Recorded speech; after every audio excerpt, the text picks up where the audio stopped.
A lot of the supine work, or the work we've been doing laying on our backs, has been to reestablish that connection that our breath, our pelvic floor, and our transverse abdominis have in supporting the lumbar spine or the lower back so that we can move freely in our lives.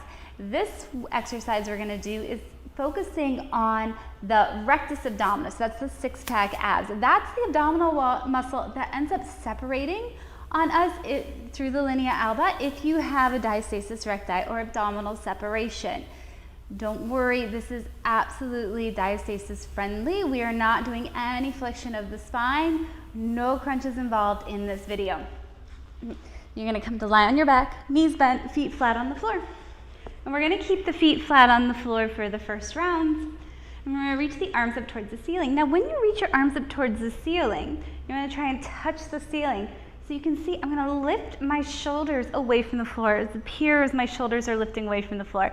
What I'm doing is I'm sliding the shoulder blades away from the spine. And it really helps me to anchor my back ribs.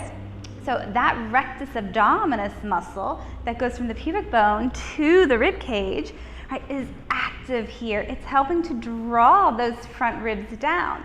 I'm still going to think transverse engagement, right? That's the first layer, engaging the transverse and then zippering the pubic bone towards the xiphoid process.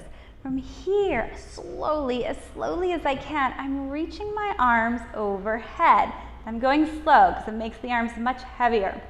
And the whole while I'm doing this, I'm looking to keep my back ribs on the floor, And what tends to happen to a lot of us is we end up going into rib flare. If you've got support under your head, it's really uncomfortable in the neck to go into rib flare.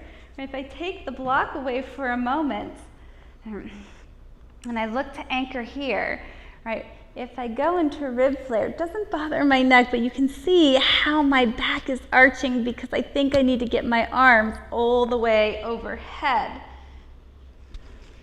So I'm going to use the block. So I take the neck out of the picture, take the shoulders out of the picture.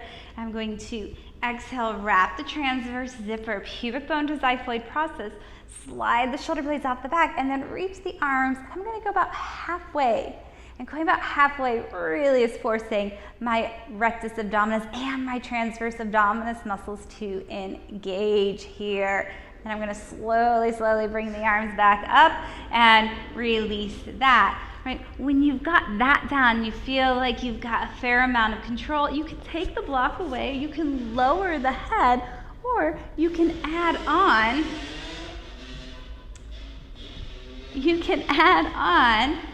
coming into that dead bug position. Right? Maybe you do it one leg at a time. Release. Exhale the other leg up. Inhale, reach the arms overhead. Exhale. Inhale, bring the arms back and release the leg down.